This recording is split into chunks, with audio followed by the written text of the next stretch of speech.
Most people want the promises of God, but they don't want the process that comes with Him. We want purpose without surrender. We want blessing without obedience. We want God to move, but only if it doesn't cost us too much. But Jesus never hid the cost. He didn't say, "Follow me and I'll make your life easier." He said, "Deny yourself, pick up your cross, and follow me."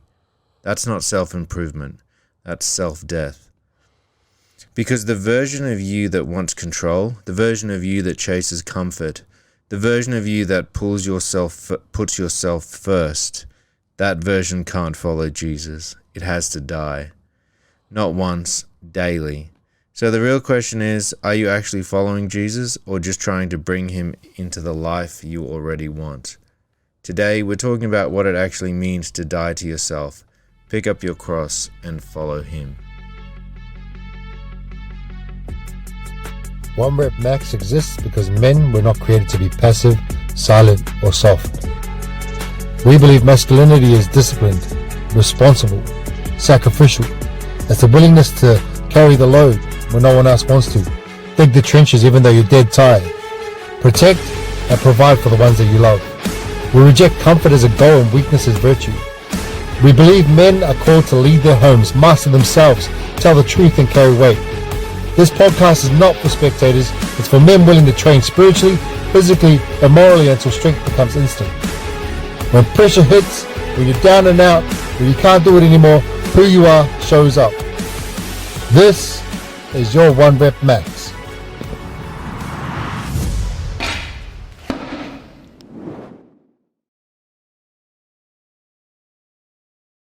Welcome to episode 9.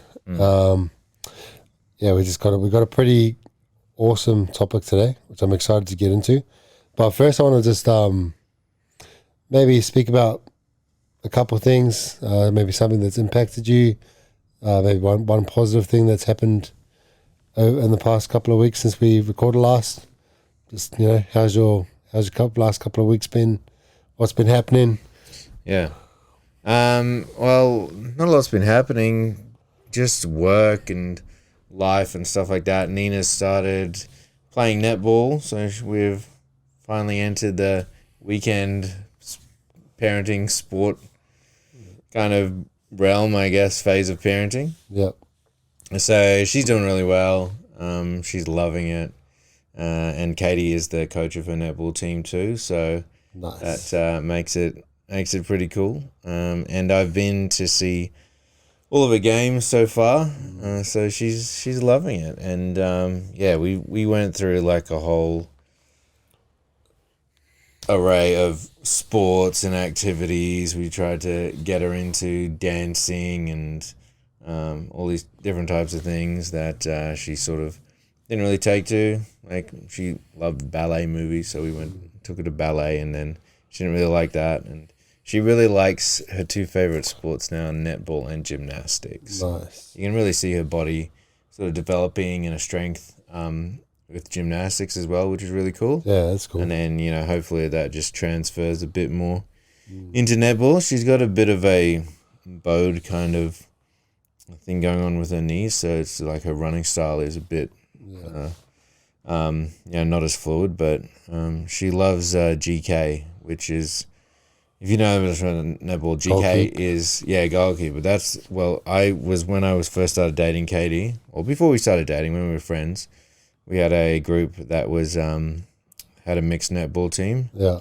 And once I discovered GK, I never moved because you don't have to run. You just stand in one spot and just put your hands up. I would love to start a LNL netball like team. Heck yeah, because there's Digi or whatever it is up the road, just up the road, and it's like near DigiSkate. Oh, there's like the netball and all that over there. Yeah. My father actually used to play netball there, but yeah, man, good on you guys, man. Like, being a sports parent is not the easiest, but you do it for your kids, and you do it because you love to see them develop. Like, gymnastics, that's amazing sport for kids to get into at a young age. Just because it helps develop their strength in all areas. Yeah. But then obviously the netball is a team sport, so it helps develop their social skills, communication, and all that. So Yeah. that's pretty cool, man. Yeah, man. So that was like one of the highlights. I'd say it's for you? one of the highlights, yeah. Yeah. Low lights, I was sick. I took a day off work. I was kind of under the weather, but I only needed just a day to kind of recover. And then other people at work have just been going down, just, dropping like flies kind of thing. What's that season, hey? Yeah, 100%. Season. One thing that impacted me was actually watching you preach. Even though I didn't get to watch it live, I watched it at the 5 p.m. service. But man, you've come such a long way, and I've seen the communication skills that you've developed. I don't know if I feel like part of it could be attributed to doing the podcast and talking for such a long period of time. Yeah, and also you've gone out and you've become uncomfortable talking to multiple people at church as well that you wouldn't otherwise speak to. But obviously it's also a development that you've been going through, and a transformation that you've been going through for quite some time. But it definitely seems like you've just elevated to a whole nother level. And I was like deeply impacted. I've had a few conversations with people around that, the way you preached that day, and they're like, that's his calling. That's what you're meant to do. And that's incredible. So that's thanks, definitely bro. a highlight. It's inspired me to hopefully get into that space one day as well. But man, good job. And can we find that on YouTube, or can we somehow download it from the team? And Life and Legacy YouTube channel. You can find it on there. I rewatched it the other day. Yeah, just as more of a reflection tool for myself. Yeah. And I think you were at my first ever preach. Was that one of your first evers? Because I remember that. It was when we had night service. Yeah. Way back when we just had night service for a month and it didn't really sort of take off. And that was my first solo one. I've done some, and I think you were at one where I was doing a sort of joint thing, like I was on Sunday. Yeah. 2 other people. I've seen you do a couple of those. Yeah. And that Sunday night one ages ago, that was my first ever solo one. Oh wow. But yeah, I've definitely had those practical things of getting my preparation, understanding the scripture, unpacking the scripture, and Pastor Kim has taught me a lot about that too. And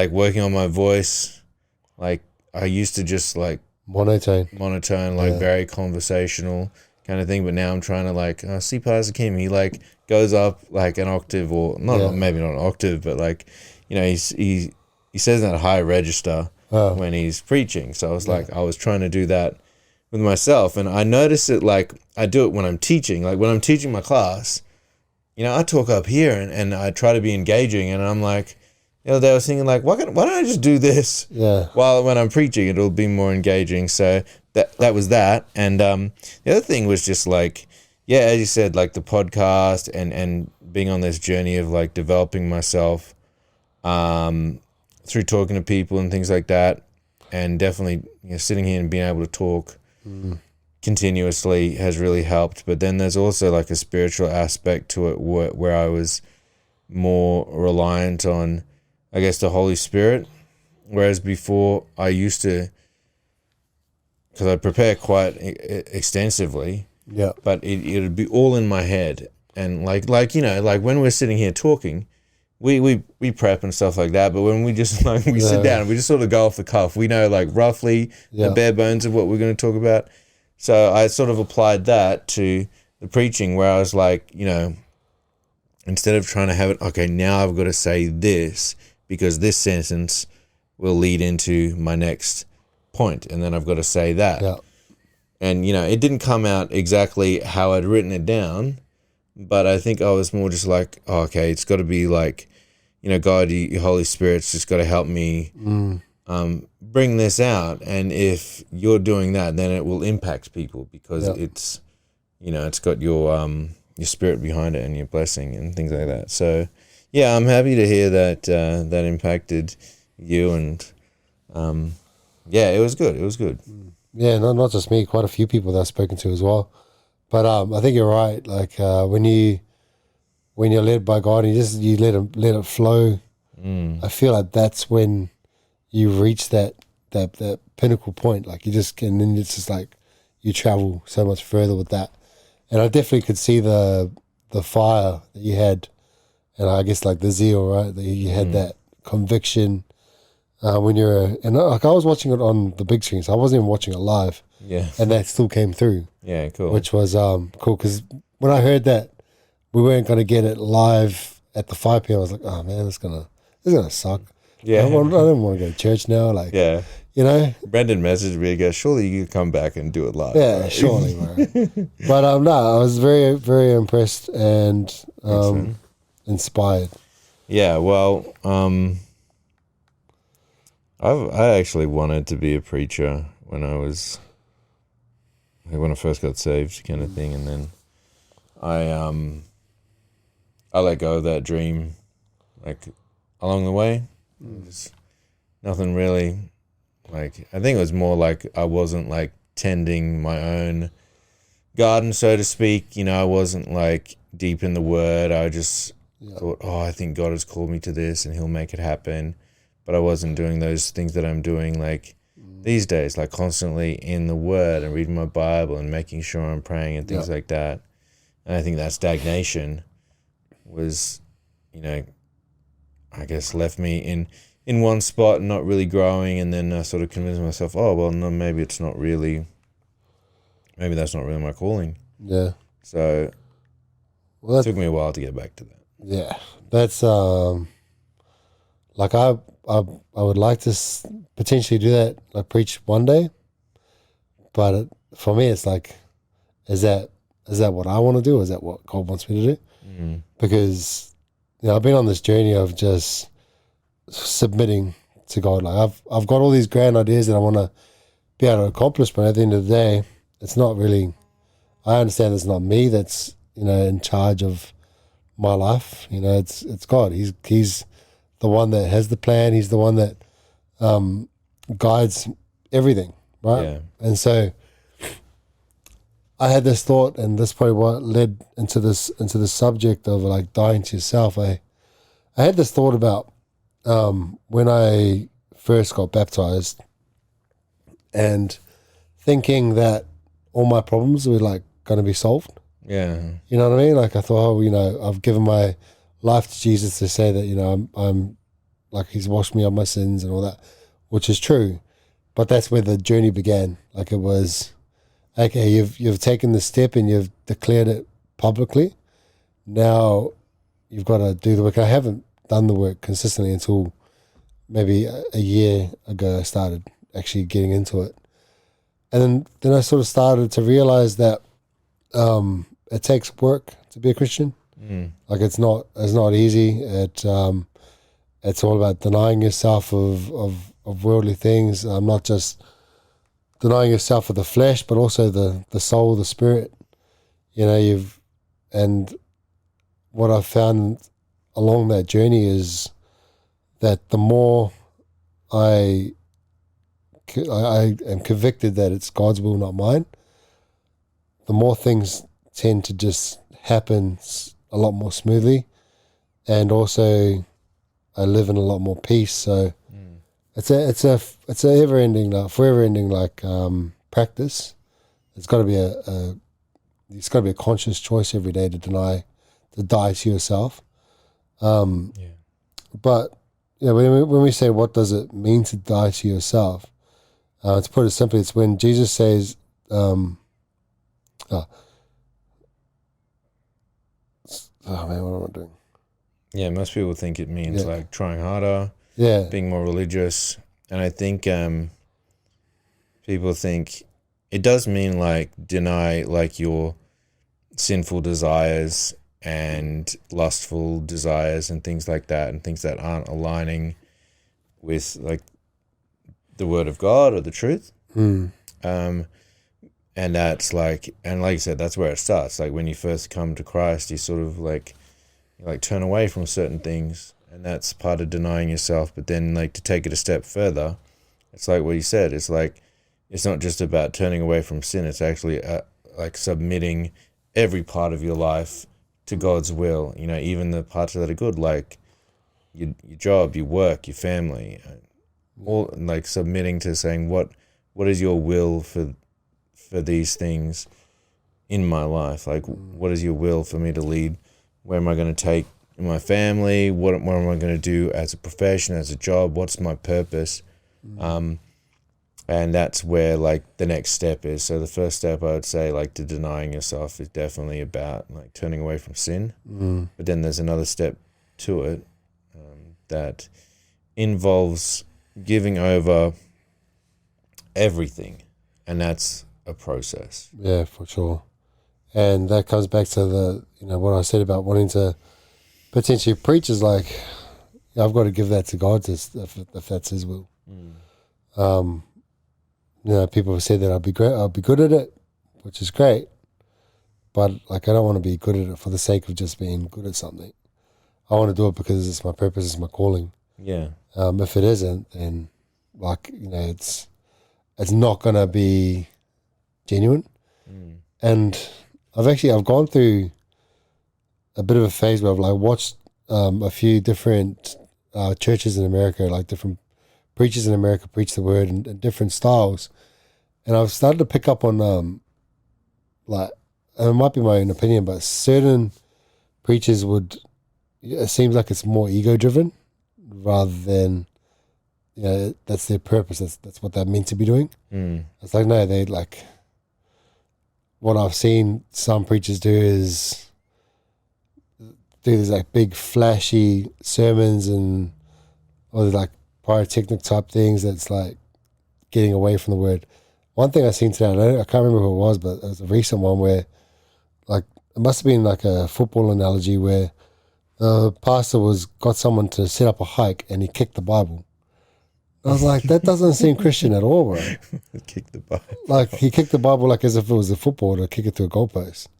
Oh, and I'm like, so I was confused at what was going on, so I skipped past that one. But yeah, obviously that doesn't seem like that. That's that man's calling. You know what I mean? Like, yeah, it's a show, I guess is probably what I'm trying to say. Yeah, I suppose. I have. Yeah, I struggle to. I don't watch a lot of YouTube sermons, to be quite honest, and listen to a lot of other sermons. I try to get like fed from, church and people I trust. But yeah, I've seen like just the clips pop up on Instagram sometimes of people preaching and the analogies that they go through, and it's like something in me goes, this is like very, very shallow. Yeah. Or it's just like, this is just to get likes or views or something like that. In that sense, that's sort of more about, the self instead of dying to self. Yeah. I think the reason why I was on that journey is like I'd like to do a bit of research and just see what other, like, I'll have a passage out of the Bible that I'll read, and I'll go through the Bible app and I'll read the Bible as well, and I'll see the devotion, and then I'm like, okay, well, I want to see how this is preached in other styles, and see if I can gather my own opinion about that verse and my own understanding. Yeah, I do listen to YouTube preachers as a form of research. Yeah, that's what I do. So I utilize like church as, this is my place where I get fed the word, and I utilize it, and also reading the Bible, but I do like to do a little bit of research outside of that just to gain a little bit more knowledge. But yeah, I just thought that was interesting. Some of these people that are supposed to be leading churches, a lot of these churches are huge and bringing in a lot of money. Yeah. So you're like, what is your purpose behind that? Like, are you? Yeah. Anyway, I suppose like when you're preaching to a lot of people, it's. I feel it must be hard to preach week in, week out and keep it fresh and keep it interesting. True. And if you go to church of, most of those preachers would be like the head pastors or something of those church, wouldn't they? So they would have a lot on their plate as well, and I don't know. Yeah. I don't know. Yeah. I think everyone's different. We'll just put it at that. Yeah. But in Luke chapter 9, verse 23, Jesus is speaking to a crowd of people who are curious about him, but not yet fully committed. And he sets the standard clearly. Whoever wants to be my disciple must deny themselves, take up their cross daily. Daily, that's the important part. Yeah. And follow me. So in those times, like, take up your cross, right? The cross was a Roman torture device in order to be able to, crucify people. Was the worst way to die. So it's not like just take up your cross, meaning stop doing things that you don't like. It's far more serious than that. So what do you feel like that means to you? Like, what does take up your cross, like, daily and follow me in order to be one of Jesus' disciples? Well, for me, the daily part just means starting every day with God, starting every day in your word or worship or whatever your flavor is. Just doing that consistently every day, and just make sure you start off with it. Devote your day to Jesus. Devote your day to God. The part about picking up your cross, it's interesting. The cross is a symbol of life and renewal and love and faith and things like that these days. And but yeah, you're right. Back in the day, people would have been absolutely shocked to hear this. Jesus telling people to pick up their cross. Like, what? Yeah. Pick up my cross. Like, that's like me telling you, like, hang a noose around your neck. Like, and walk around. Pick up your electric chair. Yeah, pick up your electric chair. It's like kind of like very bizarre thing to say. But yeah, you're right. He's getting at the first shall be last and the last shall be first. And whoever loses their life for the sake of me will save it. And whoever tries to save their life will lose it.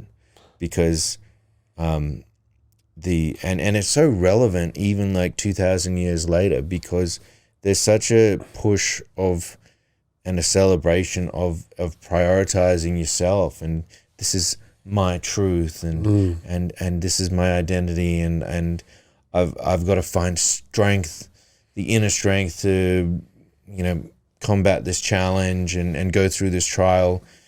And people think authenticity is like just curating this image of yourself that you can show to other people and say, this is me, this is who I am. But one line that I came across recently when I was looking at authenticity as a bit of a Bible study was our true self isn't found in the image that we curate, but submitting to the fact that we are created in an image. Yeah. So actually seeking to be more like Christ by knowing God and deepening your relationship with the Father that's the truest version of yourself that you can be, is to be more like Christ, because you're returning to that original image that you were created in. Yeah, there's something that you said that was quite interesting that I picked up on there around like you've got to like do things like you can handle yourself, you can do this. Like, that's something that men particularly struggle with, is like if there's an issue, like I've got to fix it. Like, I've got to be able to be the one to find the solution. I've got to do this, that, and the other. Or, if you want to pursue something, it's like I have to do the work. I have to do this. There's a part of you that has to show up and do the things that's required. But man, like you've got to like when picking up your cross is giving your entire life in all aspects to God, and understanding that it's obviously His will, not yours, and you've got to just trust in Him and have faith in Him, because we want to be able to get closer to God in a way that is not of our own like doing. We can't earn our way to that relationship. I think when I first started coming back to church, and that I was very much like, if I do this amount of work, I'll get this amount of reward. So if if I turn up to church every day, every Sunday for X amount of time, I'm going to grow closer to God, but without doing the other things that are required, like the That's only one day out of the 7. There's like 6 other days that I have to, deny myself and pick up my cross and do the things I need to do in order to grow my relationship and my understanding, my faith in God. And what's that allowed me to do over time is take less pressure off myself to be the answer to everything. I'm not the answer to my problems, not the answer to my partner's problems, because God is, So, but I like in Galatians chapter 2, verse 20, Paul is reflecting on his conversation and says, I have been crucified with Christ and I no longer live, but Christ lives in me.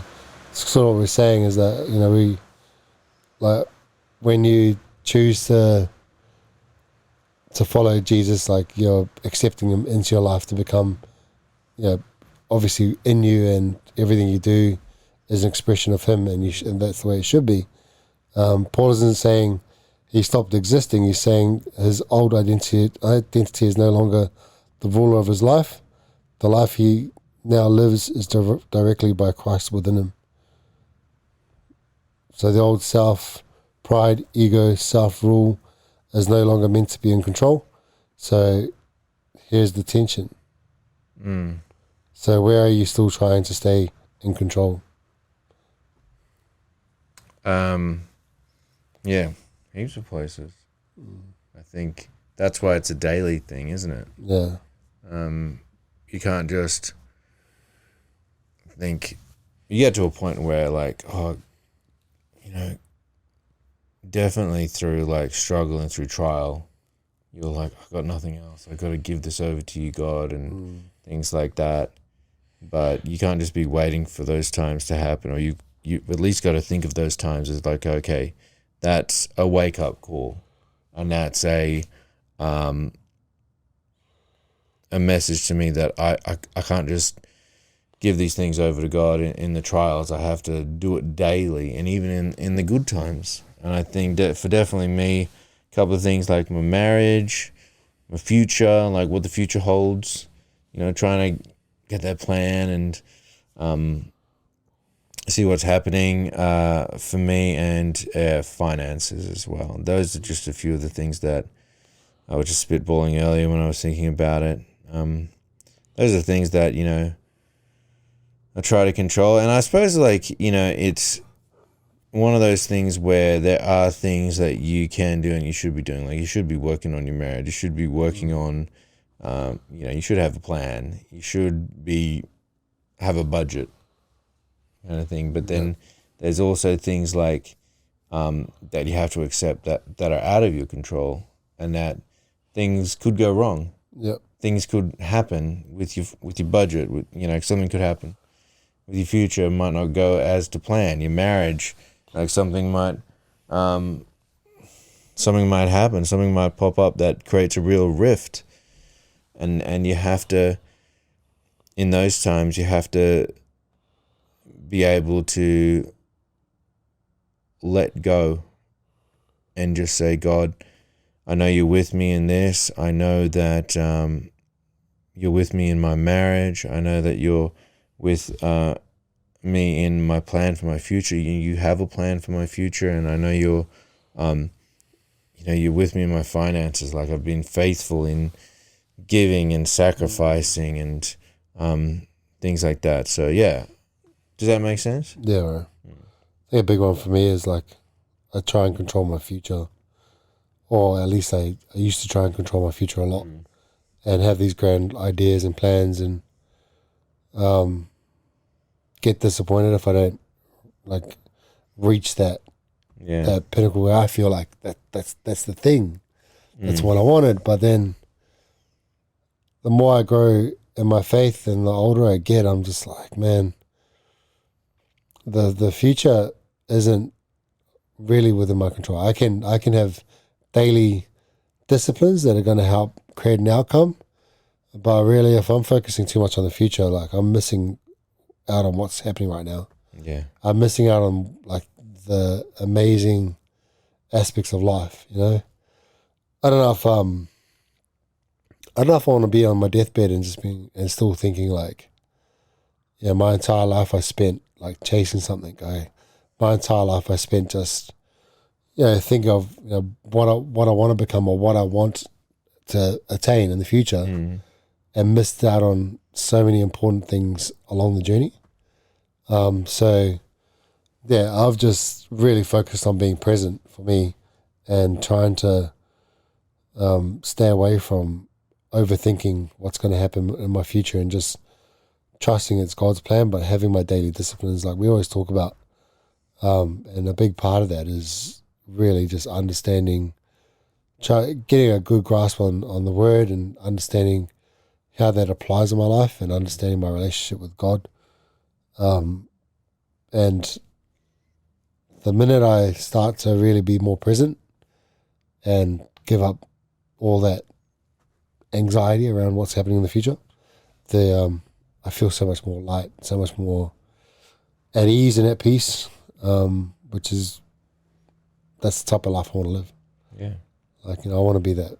I want to, we spoke about that before, is when you see some Christians that have been in it for a long time and have been like really working on their understanding of their faith, they move slower, they're slower to speak, they seem more in control of their emotions and everything. It's content. Just content. Content with. And that is my ultimate. Yeah. That's my Super Saiyan. Not someone who's tough, fast, and strong, but someone who's patient, wise, and faithful. Well, you get the Super Saiyan one day, bro. And then it'll be about Super Saiyan 2, and 3 and 4. Yeah, but I think you have like a measure of that too as well. Like, or at least you come across like you do. I know, like, probably internally you might not feel that, but I think you come across as in like very thoughtful, very deliberate and intentional with the way you live and the things you say and the decisions that you make. So I think you're on the journey. I think we both are. I think we're both eventually going to be like gurus. Yes. I think we already are, bro. Yeah, I mean, experts in our lives.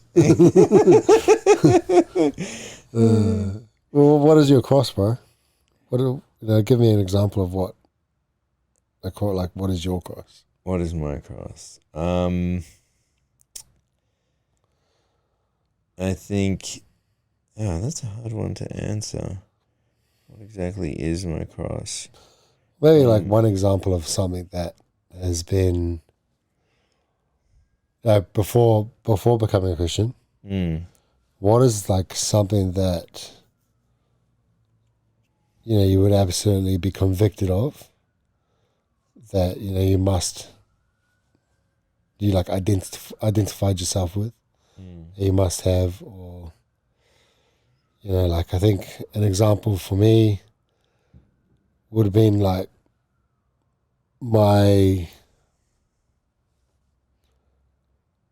the image that I had of myself, right? Like stoic, tough, probably slightly egotistical. Yeah. Has to be right. Well, at least has to come across like I'm right. Has to have all the answers. Someone who didn't want to look weak or didn't want to be taken advantage of.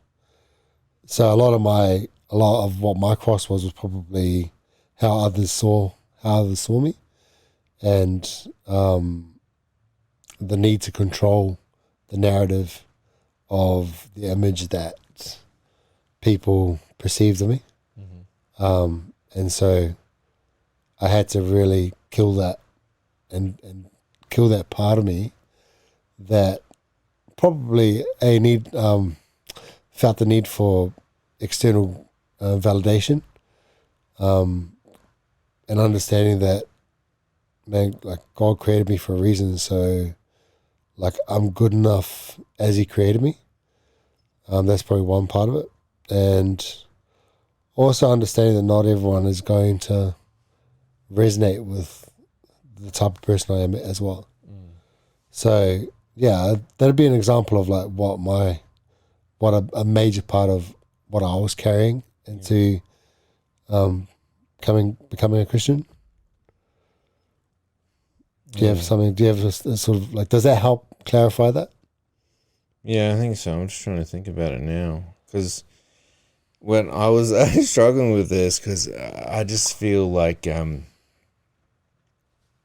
the moment, I'm in a, like, to be honest, not saying this in a boastful way, but I'm just in a really good place at the moment where I'm sort of like on top of the mountain, and I just preached, and that went really well. Then work's going well, and family's pretty good. And I suppose, trying to reflect back on like what my cross actually was or is, it's more got to do with, I guess, being like feeling worthy, I guess, at times. Yeah, I think self-worth was a big one for me when I became a Christian, and like I had a lot of things that I used to do, like addictions and stuff like that were more about like not necessarily chasing a high or whatever. It was more about like escaping reality. And very dissatisfied with the world and things like that. So I guess that sort of was what drove me towards, but that drove me to looking for an answer. Yep. And yeah, there was an element of ego there as well, but there was also an element of just feeling small, not really, most of like, I love working out, I love gym, building muscle, but most of that came out of the fact that I never believed I was really strong or really big. You know what I mean? It was more of like I've got to at least look big and look strong, because on the inside I'm not. I'm small and weak, and that kind of thing. I think now that I'm sort of working through it in my mind, that really sort of comes to mind. And I think like as I sort of became a Christian, getting over that was, a long process too. It wasn't just, I got out of the addictions and stuff I was doing pretty quickly. But that internal struggle was really hard. And one of the things that has stuck with me over the years is that we're not meant to carry our crosses alone too. Like even Jesus, when he was on his way to Golgotha, someone carried a cross for him. Like he couldn't carry it. Like, this is the Son of God kind of thing. You know what I mean?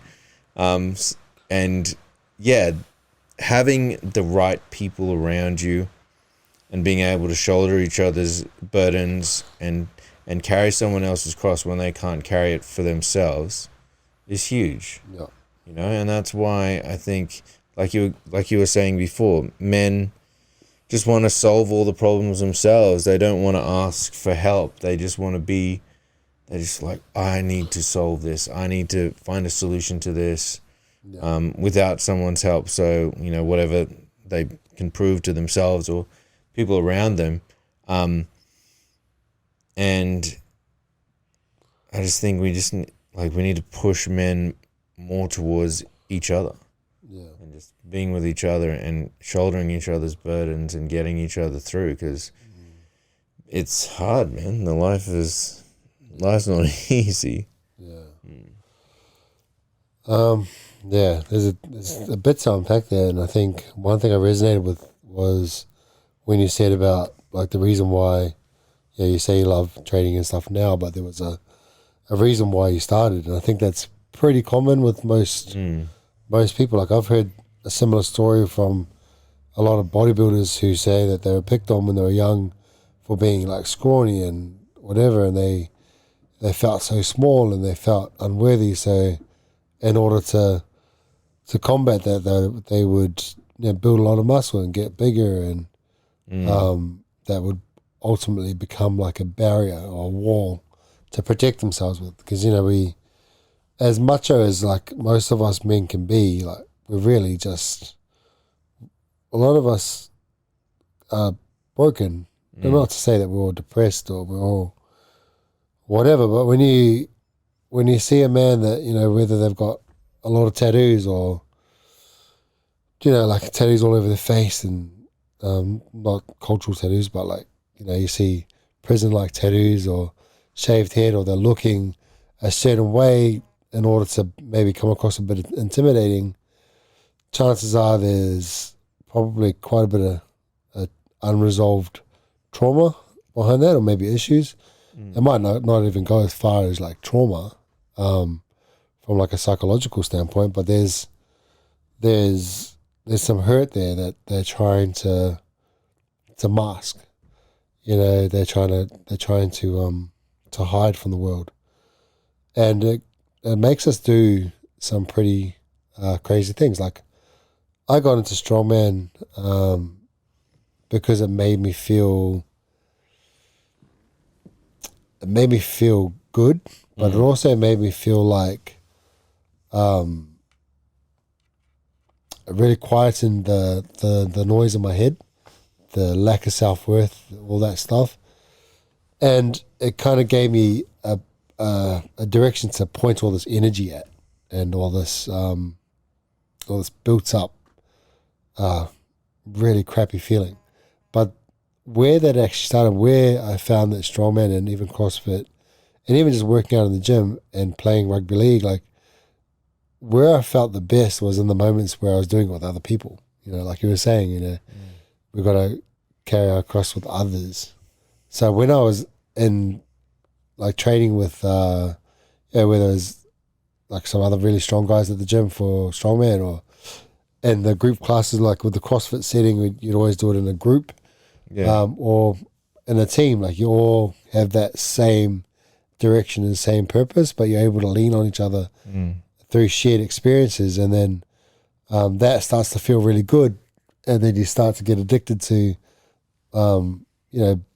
training and looking a certain way, but that is all really just to cover up maybe some hurt. Obviously that's not the case for everybody, but that was definitely, and I resonate with that because that was the case for me. I wanted to be, what was the name? CT Fletcher, I think. Like he swears a lot. He's from Compton. He's a Compton Superman. But he would say he wanted to be the biggest, baddest, like mother effer in Compton, concrete cracking when he walks. Like that was my mentality. When I walk into the gym, I want people to be like, bro, that dude's strong, Yeah. Because it felt like I was a different person. Yeah. I wasn't the me that I feel on the inside. Yeah. So no, that was good, man. And I think more people feel like that than we realize. A good book to read too, I think, is Masks of Masculinity. Maybe read that. It talks about the masks that we wear, whether it's a Joker mask, a Stoic mask, or just for future reference. It'll be a good book to read just to be able to help understand that. But it's picking up your cross daily is a hard task because you're denying comfort. Yeah. Comfort is like it's so easy it's such an easy trap to fall into. And I find myself even like now like slipping into comfort. So what do you find that helps for you to keep picking up your cross daily and stay away from what is comfortable? Yeah. I think the first thing that comes to mind is like accountability. Yeah.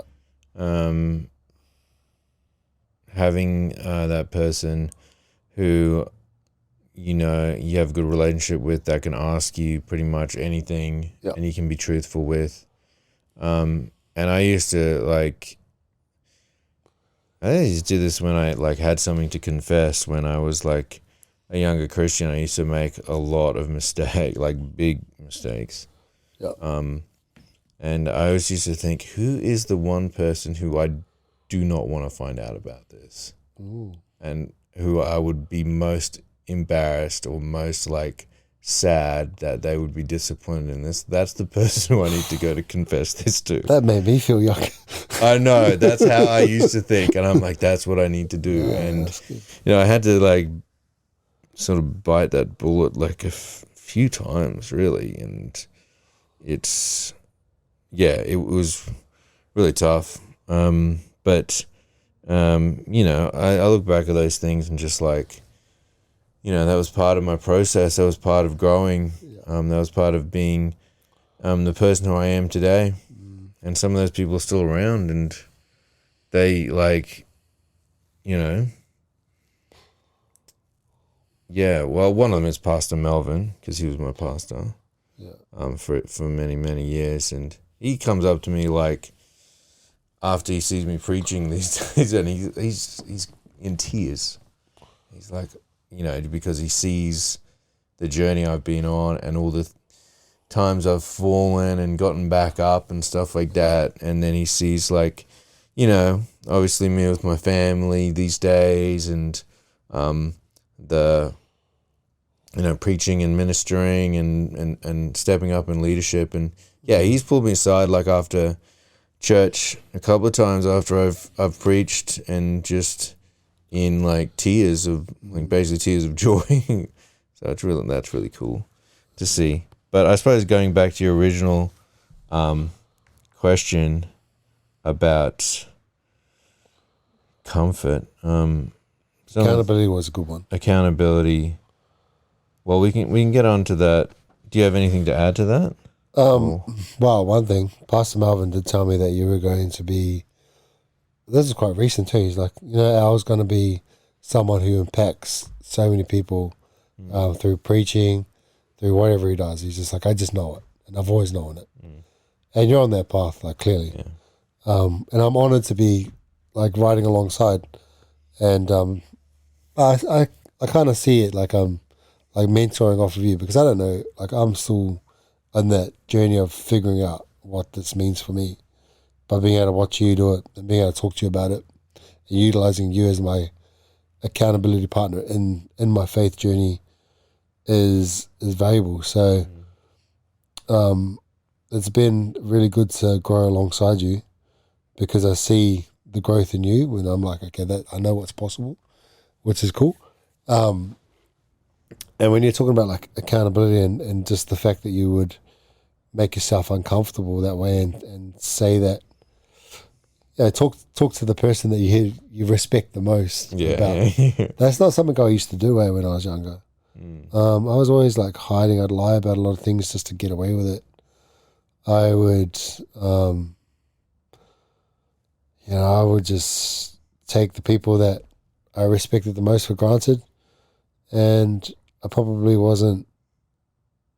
like I probably wasn't living up to their standards, so I would shy away from having conversations that mattered with them. I'd shy away from exposing myself to the real truth of what I'm like, and I'm pretty sure that they already knew anyway. Yeah. Which is the funny thing. So that's something that I do try very hard to bring to light as quick as possible nowadays, is like if I feel that I'm not living up to my or other people's standards, I will have that conversation immediately and be like, hey man, like I know I'm dropping the ball here. This is what's happening. Give me some insight. Give me some feedback. If you have any feedback for me, I'll take it. But it's very important to be as transparent as you can with the people that you trust around the things in your life that you don't exactly like about you. Because we all have it. We all have those, I guess, those secrets about ourselves that we don't like to expose to too many people. Yeah. But as long as you can speak about it to at least one person, then, it's out in the open. So it can no longer fester and like mold, can't grow and fester into a disgusting habit or whatever. And the danger of that is what you were saying about how you wouldn't want to, be around those people and things like that. That's the danger in that, is that you start to isolate yourself. You start to isolate from the people that could really help you. Yeah. And that's a very, very dangerous place as a Christian to be, because that's when you can just get picked off. Yeah. And, the enemy will have a field day in your mind and in your heart. If you isolate yourself, you need those people around you to really strengthen you. And even if it's, uncomfortable and comfort, one of the questions here is, where are you choosing comfort over calling? And what I thought is, like, you have to grow into a calling. Like, if I know that, when I was first saved, I had this desire to speak and to preach and stuff like that. But I had, that was like 15 years ago now. You had to grow into that calling, but you don't grow. No one grows from a place of comfort, right? Yeah. You constantly have to step out of your comfort zone. And, for that, it might be being accountable to people, confessing sin. It also just might mean doing things that you never done before. And when, you're in a setting where someone's like, oh, who wants to do this? And I'm usually the one who's like, I'll just look around to see like, is anyone else going to put up there? Yeah. So yeah, the constantly being comfortable, or that it is alluring, and it is like, I've definitely gone through stages in my life where I'm like, man, why does life need to be so complicated? Can't I just like do my job, go home, sleep, and then just go back and do it the next day? But you find those, that's not actually like a purposeful life. No. I also find that like choosing comfort isn't exactly comfortable in the long run. Because I don't know about you, but if I, what's comfortable for me is like maybe, Magic Round is coming up, right? Like obviously this podcast is going to be released quite a bit after Magic Round for the rugby league, but Magic Round would be a good excuse for me to just like chill the entire weekend, book it off, and watch rugby league back to back to back to back. Yes. Starting with the State of Origin tonight. Lots of people do that. Yeah. But that's something that I would love to do in the moment, but I bet you immediately after I would feel terrible because I didn't hit my standards. I didn't do the things I wanted to do. I didn't, deny myself my flesh needs, because I probably wouldn't have come to church, to be honest. You know what I mean? Like if I was still stuck in that same mindset, I wouldn't even be coming to church on a Sunday, because I'm like, oh, nah, the Warriors are playing on Sunday. That's my team, bro. Like, but I'm gonna turn up to church. Like, I'm gonna do that regardless. Yeah, no. Because that's part of who I am. I'm no longer this person that just submits myself to comfort. I honestly think comfort is the devil, man. If you're, I don't know where I've heard it before. I'm pretty sure it's pretty common, but if the devil isn't knocking at your door, then you're not doing something of purpose, right? Like if he's not at you and making you feel uncomfortable, and pushing, like every time you need to push yourself, you don't get that feeling of like, oh, I don't think I can do this. Like that's just the devil talking, because as soon as you do that thing, on the other side of it, you feel so much lighter. You feel like, oh man, that was the right thing to do. That felt so good.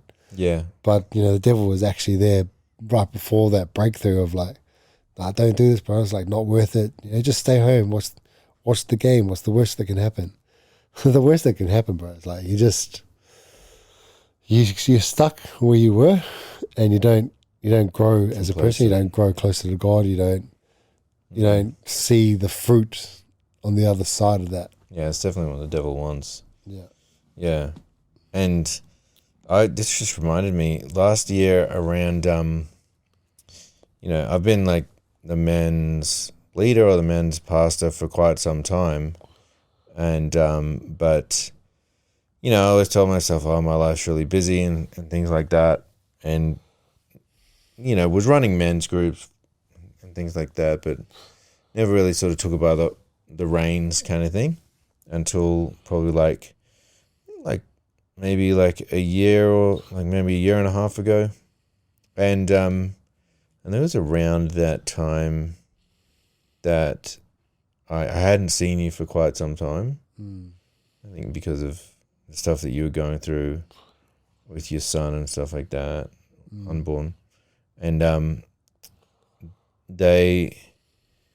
I started to like just get really passionate and started like, men's breakfast and doing all those sort of things. Started feeling so good and was really pushing it hard. And I was like, I was feeling great about it and feeling really good, having all these awesome conversations with men, and men's group was going really good. And I'd run this really cool, successful men's breakfast. And all of a sudden I just got attacked, like spiritually. But like in a very, I don't know how to explain it, but a very like, like almost real way. Yeah. In a sense, it was like, I was like lying in bed and, all of a sudden like I just got enveloped with like just fear, but it wasn't like it wasn't like an anxiety attack or anything like that. Yeah. It was just like, boom, fear. And then I obviously fear, I was really scared and couldn't move my whole body, couldn't even like move, like I was trying to pray, but I couldn't like move my mouth kind of thing, even to pray. And that's happened once before when I was a Christian earlier on in life. I think I spoke about it in men's group. Yeah. And I called Kim because like I was a new Christian. He said I could call him anytime at 2:00 in the morning and all that. And this time it happened like, last year. And I was really shaken up by it. But it's so true that when you are like, nothing like that had happened for a while, probably because I was a bit like complacent and I wasn't growing. But as soon as I started like putting my foot on the gas, then, you become like a bit of a target, I guess. Yeah. Yeah. And that sort of really was a wake-up call to me and a symbol that I was going in the right direction as well. Yeah. Like 100% what you just said there. Lean into the hard times because, lean into those struggles that pop up when you're on your path to what seems like your purpose, right? On your path to that next version of you, because the harder you lean into the struggle, the greater the fruit on the other side will be. And I found that with my son when he was going through what he was going through, we kind of maybe like we got a little bit distant, but it wasn't just the fact that we had to deal with all the hospital appointments and stuff we had to go to and all that. We also had other kids to worry about and all their extracurricular activities. We certainly like started to retreat into our own bubble, but I think there came a time for D and I where we were like, if we just stay here, it's not going to get any better. So we've got to come out fighting. Yeah. We've got to show up for each other. We've got to show up for our kids, and show our kids like what it means to go through struggle, but still pursue, still be active, still have your daily disciplines, and that's when I made the decision that I am going to just read my Bible and just every day. I said to myself, I don't need to understand it. I never need to understand it. I said, it's just the act of doing it. That's all I need to do. Like that was the simplest step I could have done for myself. And then obviously out of that I grew myself and I grew faith. My faith grew stronger in God. And then this obviously opportunity came up for you and I to get together, collaborate on this podcast, which has been awesome. But what I've found even now is that I'm going through a season where I feel like I'm being attacked again, but it's through like my energy is just feels like it's constantly zapped. And maybe it's because I'm like, I do a lot and I've got a lot of things going on, or yeah, maybe I see that as the enemy just trying to slow me down. And because this has the potential to help and cast a wide net to help a lot of people, this will be seen as definitely something that he wouldn't want out there. He wouldn't want us to do, right? He wouldn't want me to do. Yeah. So I feel like after you shared that story at our men's group, I've been like meditating on that and feel like, well, is this season that I'm going through, is that a similar type of attack for me, where like I'm constantly like mentally drained lately. And so the only way I can get out of that for me is like I've just started praying more, started reading more, and getting around more like men's group, getting around more people at church, coming in a little bit earlier, staying a little bit later, to be able to just associate with people in church, to be able to help bring me back out of this and bring that energy back into me, which is, yeah, it's going to be a journey, but I feel like I'm convicted that as long as I keep my faith in God and I keep my my mind on just the present rather than trying to focus on whatever's coming next, I'm going to be that's where I'm going to reach the next version of myself. But I always feel like just before you reach another peak, you've got to go through the valley. Yeah. You know, and I think I'm coming out of that valley and then going to hit another peak. That's awesome. That's awesome, bro. Yeah, I feel like, you are like last month or whatever, that you got really busy and quiet. But yeah, I feel like I definitely noticed like a change in you now. Just even today, just seeing you, and you're a bit more like lively, I guess you could say. And I've noticed your consistency in coming to like men's group as well. Yeah, but some days it's the last thing I want to do. Yes. It's like, honestly, I feel bad for you because you got a lot further to go. But for me, I'm just down the road, and it would be so easy for me to just jump in bed and go to sleep. Yeah. And even Dee's like, she's like, oh, like, do you reckon you should just go to sleep because you haven't really slept? Because normally I come to men's group, I haven't slept from night shifts, so that's a full like 24 hours I haven't slept or whatever. And she's like, it's probably more important for you to sleep. And I'll always be like, no, I need to like fill my cup, spiritually and also mentally as well. So it's been a very important part to me being able to get out of this. Yeah. Yeah. Yeah. Nice. That's so good.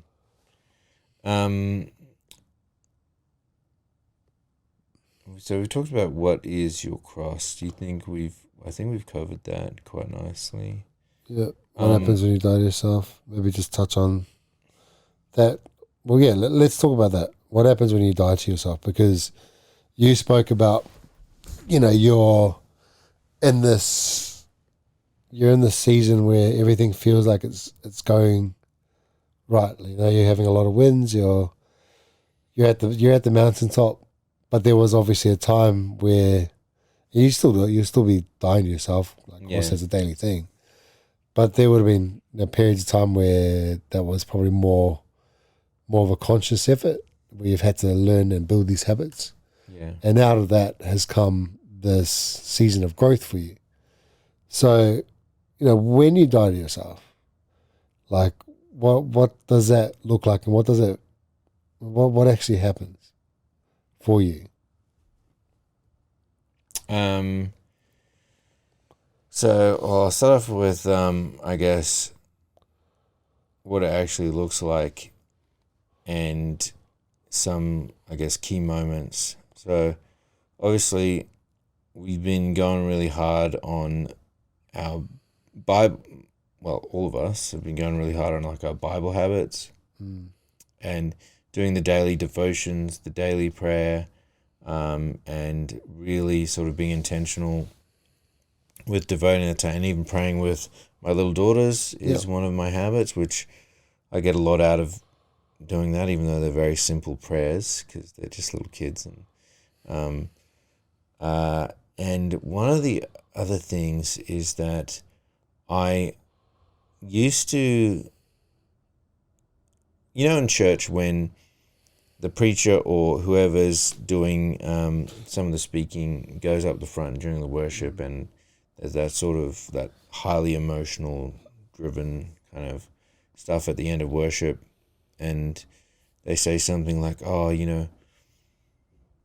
this is someone out there hasn't given like their whole heart to God, or there's something that people are going through, like your heart's not right, or they say something like that. They sort of give a general call out to like, you need to go deeper, or God wants to speak to you, or whatever.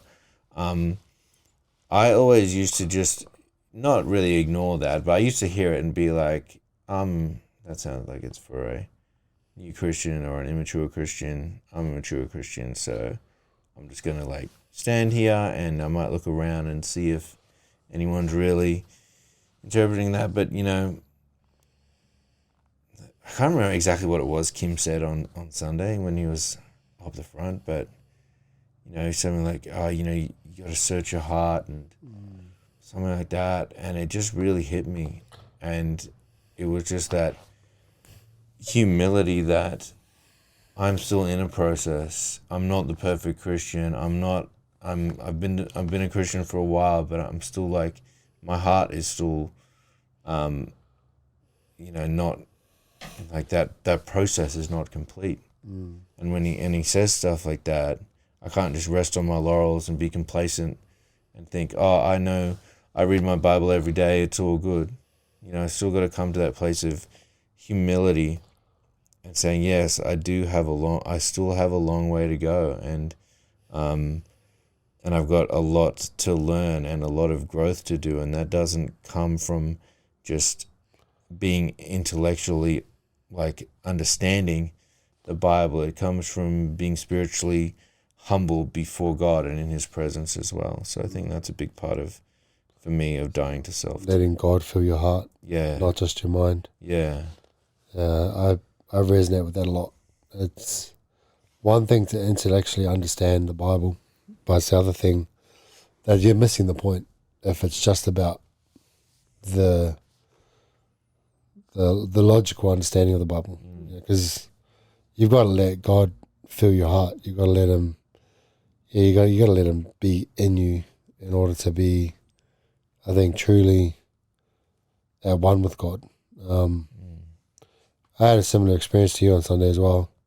I didn't want to come up and get prayed for. I was like, I stood there. I was like, there's a couple times, probably three or four times and like the worship just got longer and longer and longer. And I was like, there's 3 times specifically that I remember where I felt like just this push to come up. But I was like, nah, I don't want to do that. I was really resistant to it, and I'm not even sure why. I think I was like, it's going to be embarrassing. What do I even have? Like, what do I have to complain about? Like, my life's great. Yeah, my life is actually really good, and so I'm like, I don't even need to go get prayed for. But then Tony like pointed at me, like not at me, but like in my direct. He might have been pointing at me. I don't know, but in my direction. And then I was like, fine. I'll go up. So I came up to you, and I was like, I need to get prayed for. I don't know what for, but I just felt like I need to. I felt real closed off, like folded my arms, like I don't want to be here. And then you're like, no, you got to open up to receive. And then I don't know. The feeling of that was not like I've ever felt before. Not quite emotional, but also like just a rush of energy, maybe. The Holy Spirit just filling my heart, and I'm glad I did it. It hasn't given me much clarity yet around what I wanted to get prayed for, but the life that you guys were speaking into me really resonated with. I feel like what I'm trying to become and wanting to accomplish as a Christian, and what I feel like my purpose is to be able to bring as many people to grow the kingdom. You know, I want to grow the kingdom as big as possible, and then that starts with this. Yeah. For me, like I also pray for people one-on-one and whatnot. I try and preach the gospel as best I can to the best of my knowledge, but I always get people to go back to the Bible. But it took a while for me to open up and receive that, but I'm glad I did. So Yeah, I remember that now. yeah, I was remember praying for you, but I'd forgotten specifically about the part you had your hands folded, and I'm like, oh, let's just open them, bro. Just get ready to receive. That's because I didn't want to be there. But I think God gave me a nudge. That's good. So that's what it looked like for you. Yeah, well, I've been I've had that feeling many times where I'm like, oh, for some reason didn't want to go up, or didn't feel like I don't know, it just took a lot of convincing myself that you actually have to go up, when I'm like, is this God telling me, or is it just me? Yeah, that. Yeah. Like, is this me? Like, do I want to be the center of attention? Yeah. Even though I know that I'm not that type of person. Yeah. Or is it God? Yeah, it's definitely God, because Yeah. me myself would never have done that. Yeah. Yeah, and I went up for prayer as well. That was funny because Kim, I don't get up very often for prayer. Yeah. If I wanted to, in those moments. Yeah. And there was like, they're calling people up, come and pray. And then I was walking towards Kim because I'm like, well, I want Kim to pray for me. And there was a lady, because he was calling up like all our elders and leaders can come up and pray for these people. And there was a lady standing like sort of just beyond him. And I was like, signal to him like, yeah. And he's like, yeah. Like he thought I was walking over to pray for that lady, and I'm like, no, bro, I want you to pray for me. So it's good. No, he gave me a few words, and it was. I think I just came up to him, like gave you a hug. I was like, bro, I need to pray. I don't know why. Yeah, no, that's cool. Be line for you. He prayed for me as well. Oh, did he? Cool. Yeah, sweet. Did he give you any words? Just that, like he knows that I am bringing people to church, like bringing people to the kingdom outside of church, and I'm serving outside of the church community, but he said, I think you're called to be a leader in church, and he's like, I really hope you receive that. And yeah, I'm like, okay, like I hear you, I just don't know if it's the time for me. Yeah. I think like sometimes when people give you words, you just sort of put it to one side and just like, I'm just going to leave that. I've had many times people give me words and just leave that there and see what happens, kind of thing. It's kind of where I'm at. Yeah. See what happens. Yeah. See what God wants for me. Especially when like, I know Kim's pretty straight up guy.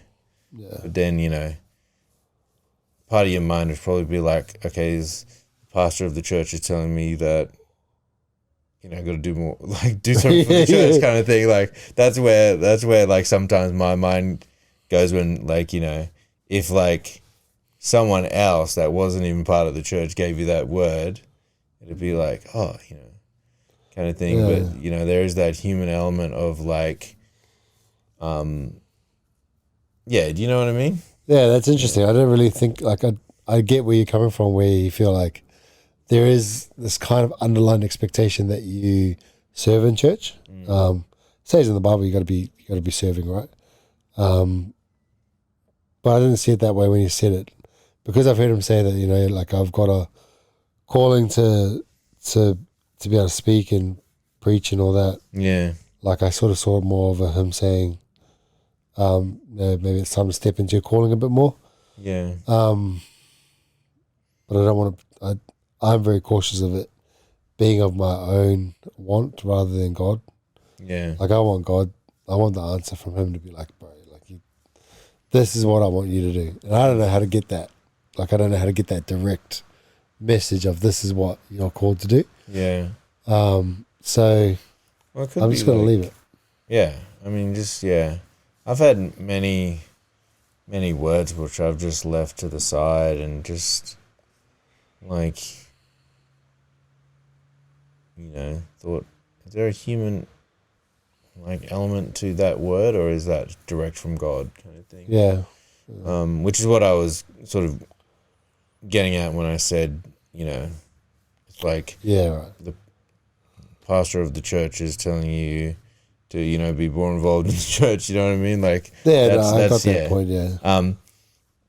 Yeah. Kim has absolutely there's no doubt in my mind that Kim wouldn't come from that that kind of a place. No. But when you're sitting there receiving it, the human side of yourself would sort of go to all those places, things like that. But yeah, I've and sometimes words can be dangerous, and I think Kim does a really good job of bringing them across in a way that's kind of like safe and not like there's no pressure either. And yeah, I've heard stories of people who are just like, they got like a word from someone and they hung on to it so much, and it like didn't come to fruition for whatever reason. They just were like, told like you're going to be a CEO of a major company or whatever. Yeah. It wasn't that, but like, for example, and then they like were like, okay, I'm going to go study business and I'm going to do this and that, and and it never comes to fruition, and they get like depressed and God, I thought you were saying this to me, and they just like grab onto it like too tightly, when words should be there to like encourage and lift people, but it should be taken as like, this is what God is saying to me through one person. Now I need to hear it from different people, or I need like a confirmation. So I always, wait for a confirmation. That was part of what I went up to Kim for. Like he didn't really know what I wanted prayer for, but when he started praying for me, actually I did tell him what I wanted prayer for. I wanted to know what sort of the next steps were and things like that. But then when he like gave me some words, it sort of acted like as a confirmation of what I already sort of was feeling. Do you care to share, or is that too deep, too personal? No, it's not too personal, but I probably won't share it right now. Yeah, that's all right. Yeah. It's funny you say that, like confirmations from different avenues, like because you said something that I lined up with as well, and then this isn't the first conversation I've had with Kim about it. I've heard it from other people in church, but at the same time, it's like, is it the right time? So I'm just going to shelf it for now. Yeah. Whatever happens, happens. Yeah. Well, I mean, God told the Israelites several things, gave them words, and then it took them sort of a while to get around to it. Yeah, well, I think for me, it's just part of like just surrendering to Him. I know what I'm capable of, and I know what I would be good at, but it might not be the right thing. So I just wait for Him to tell me. Yeah. Yeah. But anyway, so how about we just go and we'll sort of wrap up with. Yeah, sure. Let's say, give me three things on how you die to yourself daily. Like, what's 3 decisions that you do to live that out on a daily basis?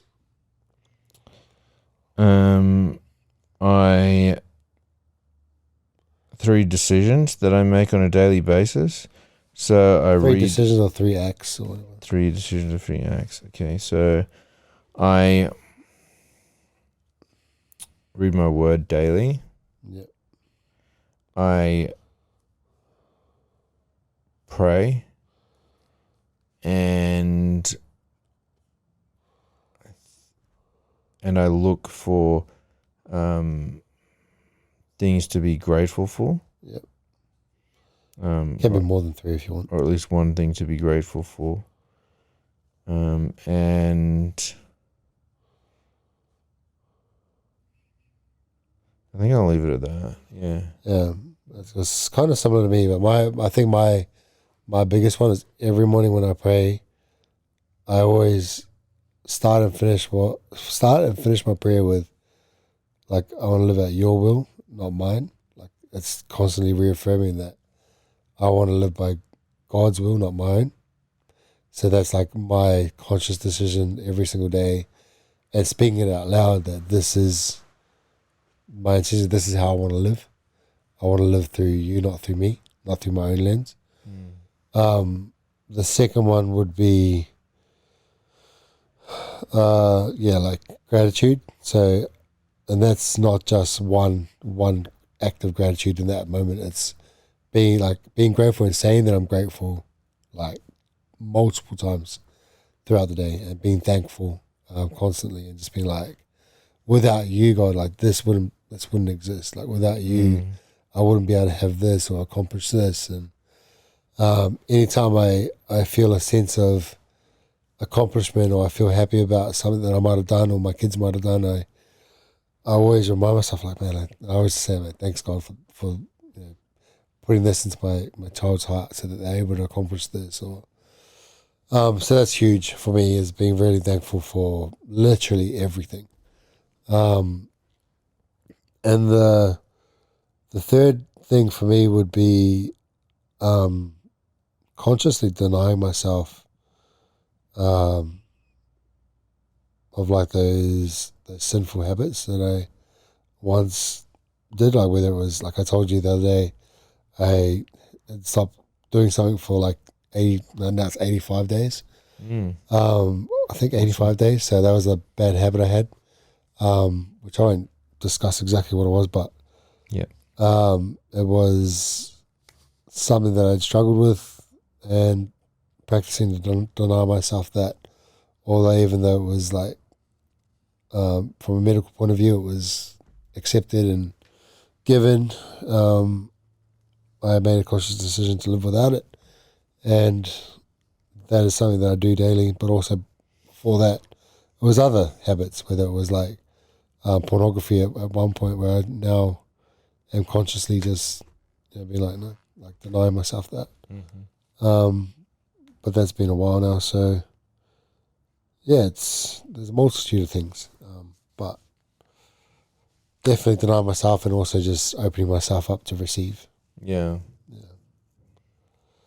I think also for me, when I'm reading my Bible now, I try to turn it into a prayer almost. So if I read my Bible and it's like about patience, something like that, I'll say, Lord, make me more patient.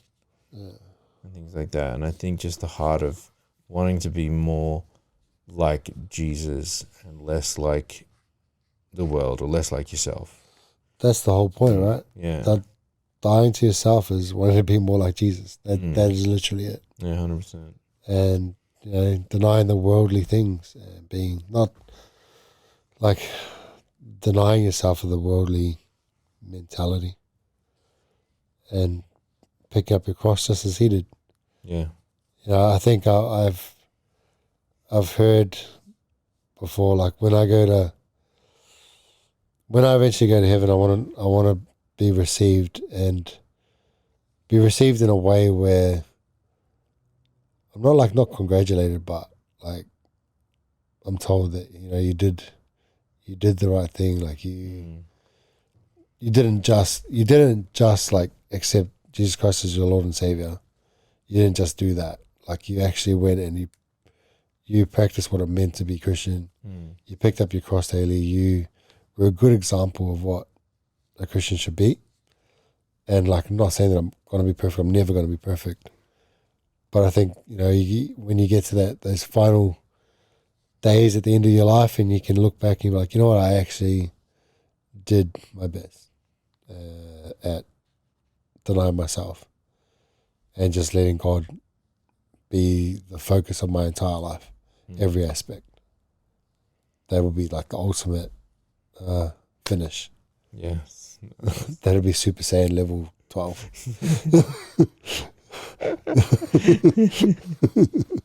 Man, I was born in that era where Dragon Ball Z was Dragon life. Ball Z was the bomb, bro. It was life, bro. So good. Do you have anything else to like sort of add to that? Do you feel like we covered dying to yourself pretty well? I think so, yeah. Yeah, I like the one it has here.